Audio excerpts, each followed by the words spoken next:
Hello everyone, today we will discuss monotonic sequences. Okay, so आज की class में हम मोनोटोनिक सीक्वेंसेस को स्टडी करेंगे। ठीक है, तो देखिए देखते हैं मोनोटोनिक सीक्वेंस किसे बोलते हैं। ठीक है, सो देखिए सबसे पहले हम बात करेंगे मोनोटोनिक सीक्वेंस में मोनोटोनिकली इंक्रीजिंग सीक्वेंस की। तो फर्स्ट पॉइंट है हमारा मोनोटोनिकली इंक्रीजिंग सीक्वेंस। ओके, तो देखिए अब हमें मोनोटोनिकली इंक्रीजिंग सीक्वेंस को हमें स्टडी करना है। ठीक है, सो मोनोटोनिकली इंक्रीजिंग सीक्वेंस क्या होती है हमारी। ठीक है, सो देखिए सपोज हमारे पास एक सीक्वेंस है ए एन। ठीक है, एंड दिस सीक्वेंस की nth टर्म क्या है, ए एन है। ठीक है, सो ये सीक्वेंस है, इस सीक्वेंस को आप मोनोटोनिकली इंक्रीजिंग सीक्वेंस बोलेंगे। कब बोलेंगे? If an is less than equal to an plus 1 for every n belongs to capital N। ठीक है, सो कोई सीक्वेंस है हमारी an जिसकी nth टर्म क्या है, an। ठीक है, और उस सीक्वेंस को आप मोनोटोनिकली इंक्रीजिंग सीक्वेंस या सिंपली इंक्रीजिंग सीक्वेंस बोलेंगे। कब बोलेंगे? जब an is less than equal to होगा an प्लस 1 के for every n belongs to natural number. ठीक है, सो देखिए आप इसे डेफिनेशन अगर आती है तो आप लिख सकते हैं a sequence an is said to be monotonically increasing sequence if an less than equal to an plus 1। That is, अगर आप इसमें n की वैल्यू 1 पुट करें यहाँ पे तो यहाँ पर 1 आ जाएगा, ये a2 आ जाएगा, फिर 2 पुट करेंगे तो a2 जो है किससे लेस देन होगा, a3 से। सो इस तरह से ये सीक्वेंस बन जाएगी आपकी एंड सो। ठीक है, सो ये सीक्वेंस बोली जाएगी आपकी मोनोटोनिकली इंक्रीजिंग सीक्वेंस। ओके, ठीक है, अब बात कर लेते हैं हम मोनोटोनिकली डिक्रीजिंग सीक्वेंस की। नाउ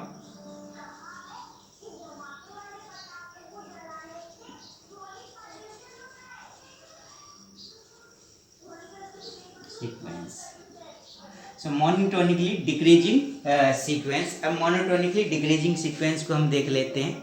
ठीक है, सो मोनोटोनिकली डिक्रीजिंग सीक्वेंस में आप लिख सकते हैं अ सीक्वेंस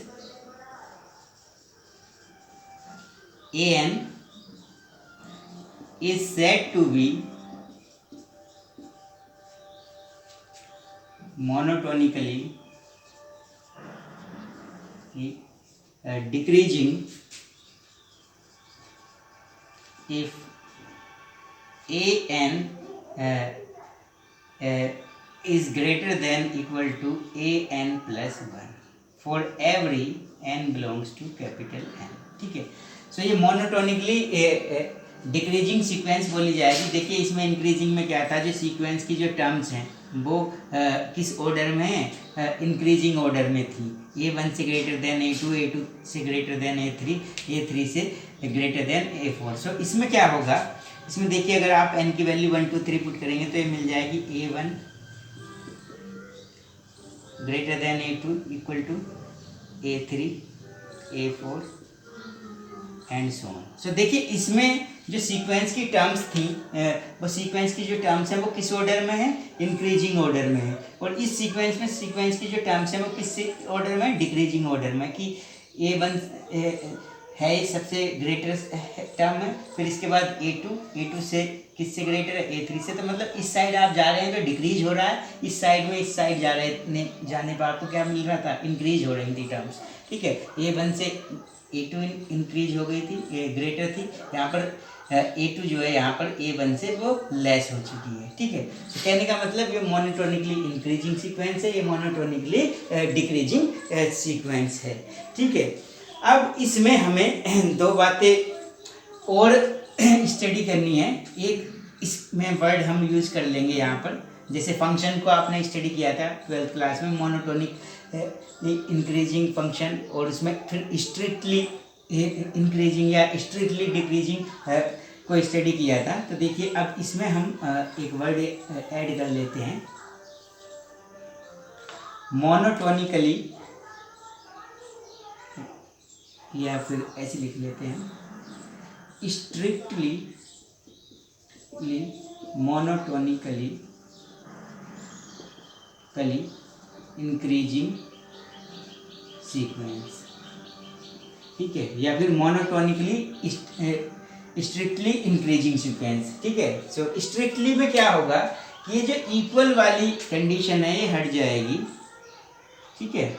सो इसमें क्या होगा, जो टर्म्स है सीक्वेंस की, जैसे जैसे जाएंगे आप, सो A1 से ग्रेटर देन होगा A2, A2 से ग्रेटर देन होगा A3, A3 से ग्रेटर देन होगा A4, कोई भी टर्म्स आपको इक्वल नहीं मिलेंगी इसमें, ठीक है। सो ये हो जाएगा मोनोटोनिकली स्ट्रिक्टली इंक्रीजिंग सीक्वेंस। इसी तरह से अगर आप यहाँ पर भी स्ट्रिक्टली वर्ड यूज करेंगे,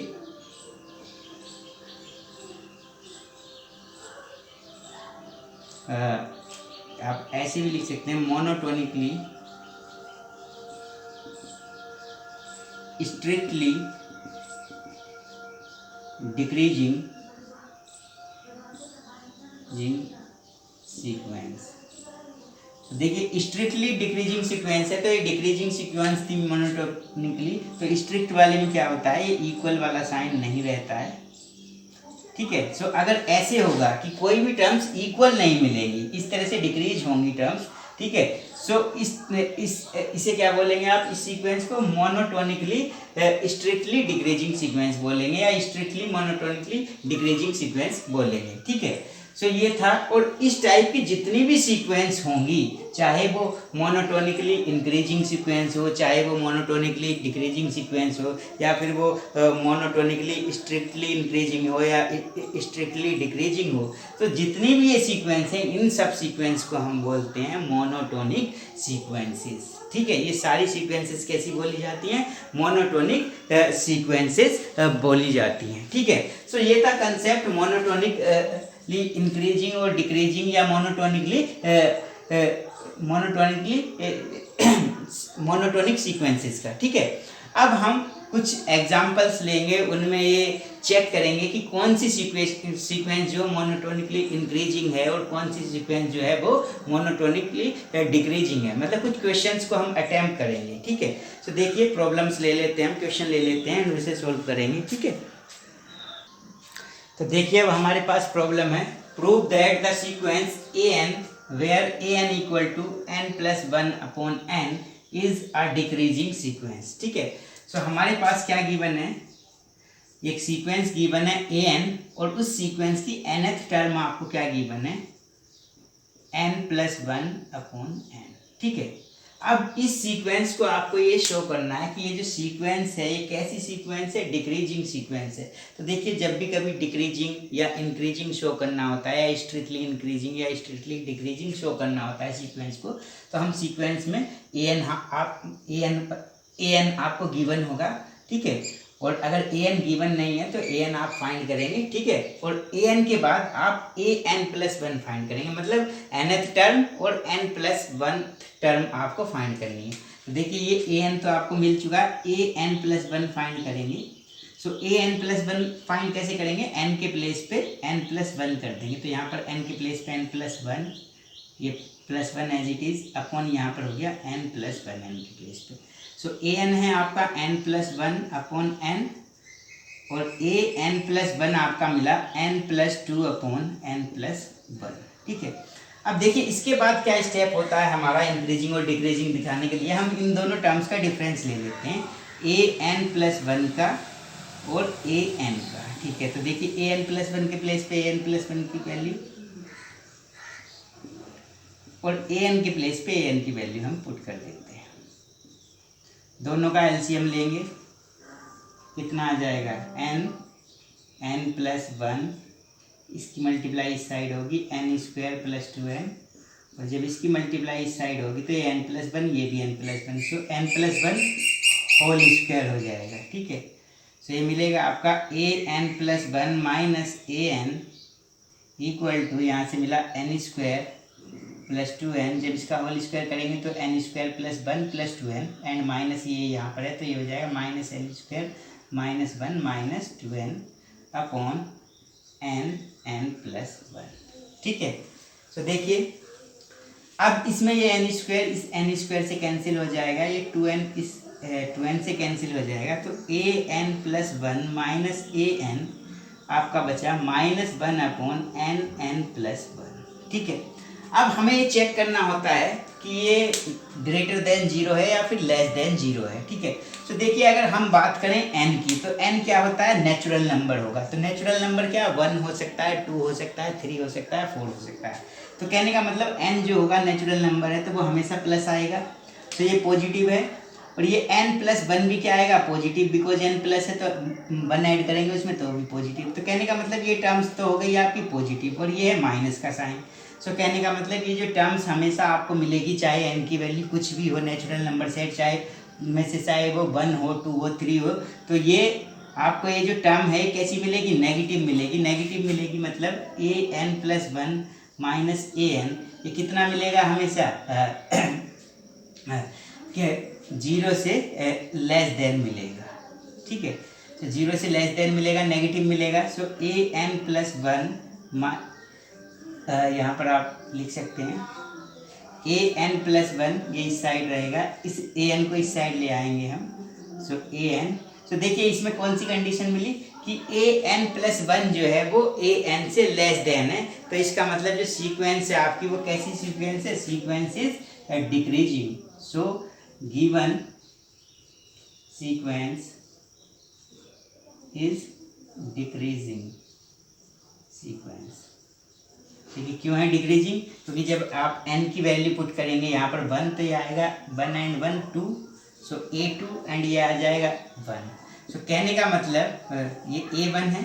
ठीक है, सो a1 से a2 कैसा है, a1 ग्रेटर है किससे, a2 से, इसे ऐसे लिख सकते हैं। तो कहने का मतलब इधर जब आप इस डायरेक्शन में जा रहे हैं तो जो टर्म्स है, टर्म्स क्या हो रही है सीक्वेंस की, वो लेस देन हो रही है। a1 से लेस देन क्या हो गई, a2 से लेस देन क्या हो जाएगी, a3।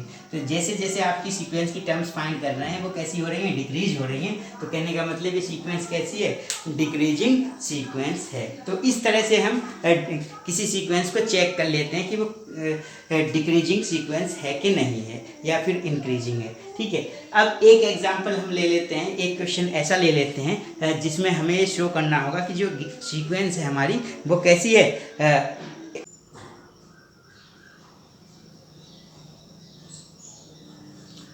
तो देखिए अब हमारे पास प्रॉब्लम है, prove that sequence an is increasing sequence. ठीक है, सो हमारे पास एक सीक्वेंस है an ये, एंड इसकी nth टर्म कितनी है, an = n के। ठीक है, अब इस सीक्वेंस को हमें इंक्रीजिंग सीक्वेंस प्रूफ करना है। ठीक है, तो देखिए पहले मैंने बताया था इंक्रीजिंग हो या डिक्रीजिंग हो, दोनों केसेस में हमें 2 टर्म्स फाइंड करनी होती हैं। कौन कौन सी, एक तो an और एक an+1। सो देखिए ये an तो आपके सामने है, इससे an+1 फाइंड करेंगे, मतलब n को रिप्लेस कर देंगे n+1 से।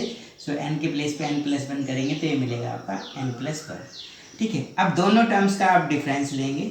So now an+1 minus an, so an+1 की वैल्यू कितनी है, n+1, एंड an की वैल्यू कितनी है, n। सो ये देखिए n से n कैंसिल हो जाएगा। सो ये an+1 माइनस an किसके इक्वल हो गया, 1 के। ठीक है, और जो 1 होता है आपका वो 1 क्या होता है, 1 ग्रेटर देन 0 होता है। 1 हमेशा क्या होता है, ग्रेटर देन 0 होता है, तो आप इसे लिख सकते हैं ग्रेटर देन 0।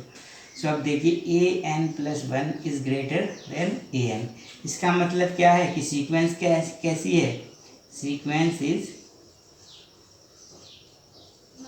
इंक्रीजिंग